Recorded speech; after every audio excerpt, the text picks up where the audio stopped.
Hey blade lovers, what's a going on? OG Blade Reviews with you today once again, and it is Karambit time.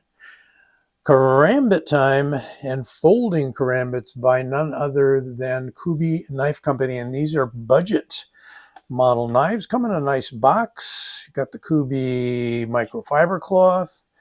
We've got a nice little card there with a QR code so you can get to support from Kubey. That's a pretty nice box for Kubey. Kind of a step up from what they used to be. Well, look, we've got a yin and yang Karambit display today. I'm going to show you the black one a little later because it's not showing up too well on the black background that I've got here. But let's start off with this white G10 and a kind of a stonewashed, bead blasted 14C28N Karambit blade. Some very interesting stuff going on here that is going to help you deploy the knife. It is a design by Muzi, M-U-Z-I, if you can see that there, very small font, which is kind of nice. They've gone easy on the billboarding, but there's Kubey on that side. We've got a very significant hole here that you can open it with. So we've got so many ways to open it. You can open it with a reverse finger flick. Yay, for all those of you that like the finger flick. You can open it with a back flipper. You can open it with the front flipper. And it is also a wave opener. So there's your clip, goes in the right pocket. Pull it out of your pocket and grab the knife. And so that clip is oriented so that the blade is down and the point is forward, traditional Karambit hold. But you can also hold this knife in kind of a raptor claw, what would you call that? Talon, sort of a grip. Hawksbill, that's the word I was looking for. As I said, all white G10 on this guy. Steel liners, hidden liner, very nice. Opens with a nice snap, nice detent. Close it with a flick of the wrist, not exactly drop shut. And I do believe it's on bearings. And it is a wickedly sharp blade. No effort at all.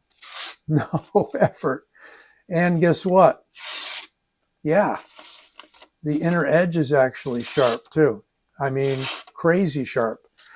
They did quite a fantastic job sharpening it, considering that you've got a big curve in there. And you're probably going to need a ceramic rod or something, depending upon how much cutting you're doing with it. If you're carrying it for defense, it's not going to see a lot of cutting use unless you're getting in daily hassles with people and cutting them up. It is a defensive knife primarily. It is used as a harvesting knife in the Philippines, used as a weapon in Indonesia in salat styles. The clip is reversible to the left side, so you can easily switch it over there. And should you want to carry it in the right pocket, or I should say the left pocket, kind of in reverse, you can open it that way and then grab it in the hawksbill fashion. Really up to you. If you do grab it in that fashion, you're probably going to want to put your finger through there because your fingers are kind of get crammed up. There's really no room for the pinky unless it's going through the hole.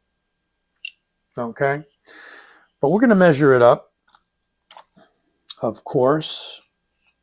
Difficult to measure karambits because we're really measuring a straight line in the span in space there. About a little over 6 3/4 inches with a blade of 2 3/4 and a blade stock in inches. Let's start with the handle. Handle point for 7.12 on the blade stock, and in millimeters, 3 millimeters. If we measure it up for weight, What do we get? We got 4.3 ounces. And it does have a weight relieving, which I'm going to show you in just a sec. Let's put a little light on the subject here. So yeah, we got weight relieving on the clip side, which usually is the show side. But because the knife opens in a reverse position with the point down, the clip is on what normally would be the show side of the knife. Of course, you can easily flip it over to that side for left-hand carry. I did show you a black one earlier. I just wanted to go yin and yang here. What can I tell you? So let's get the blindingly white one out of the way so you can see the black one. Black micarta. Black, I'm not sure what they use for a coating, but all blacked out 14C 28N blade on that one. And the clip is comes through set up on the left side of the knife for right side opening, just like the left. And boy, that's hard to say, isn't it? Yeah, need like a white background. Let me put this here for a minute. There's a silvery background. Anyway, yeah, that all just, we kind of lose detail there. So I should know that. Black and white together are probably the hardest combo to see detail in, because the camera's either working on showing you one or working on showing the other. But I think with a little bit of that side light going on there, you can see what this guy looks like. There are many other colors. I will make sure you have links. There's at least half a dozen different combos on this knife.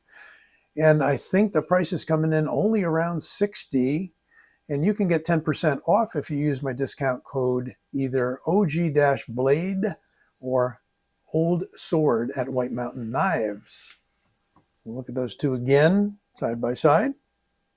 And some other compares. So for sake of seeing these a little bit better, let's get the black one out of the way. And what I'm going to show you here is the Civivi Incisor.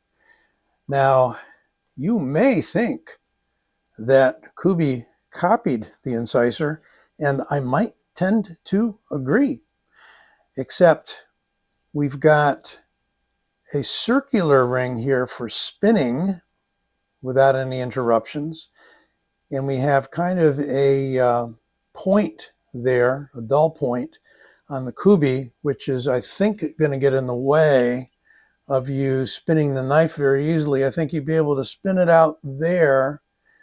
I'm not going to do this full spin in front of the camera. So yeah, you would be able to do that, but probably a little easier with the Kubey. Kubey handle is a bit longer. Yeah, sticks out a little bit more, and the Kubey handle is aluminum, and obviously we also have a button lock on the Kubey. Very similar opening methods, however.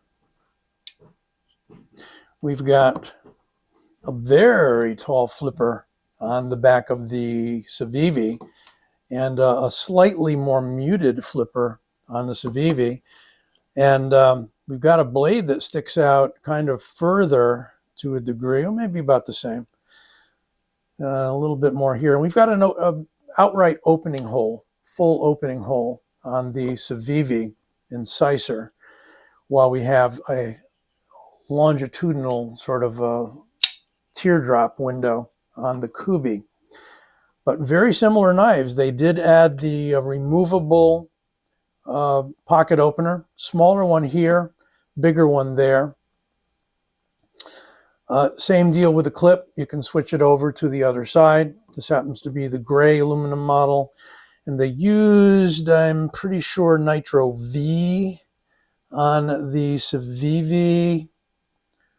I could be wrong, but very little branding, like no branding on the Civivi.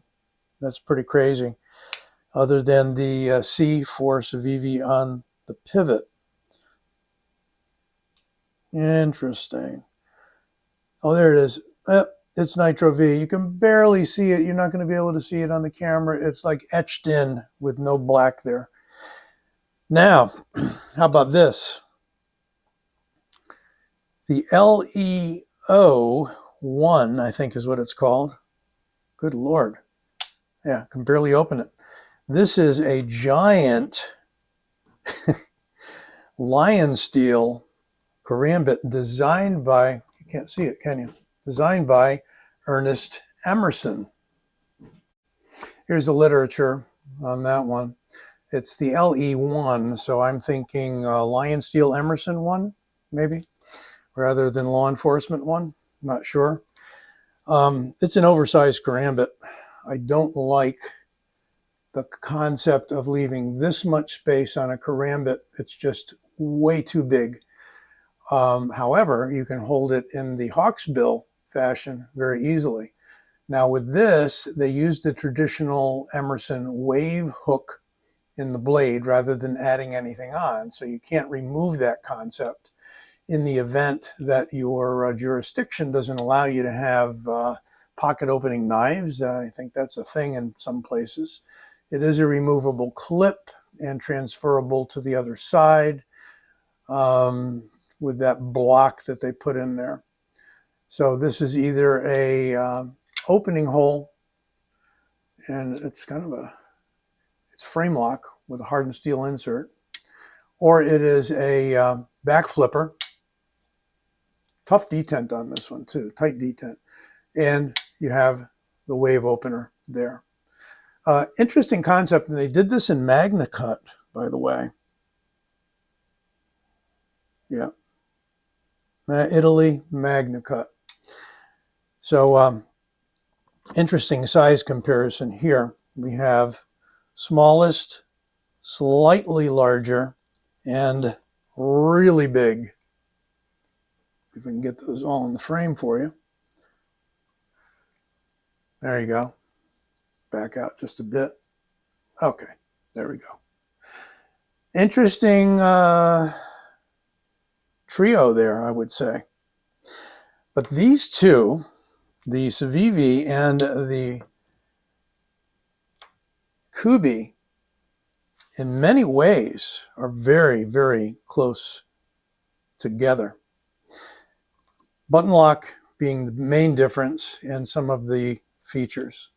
But you can decide who copied whom, if there was any copying going on, but a lot of similarities that I could see.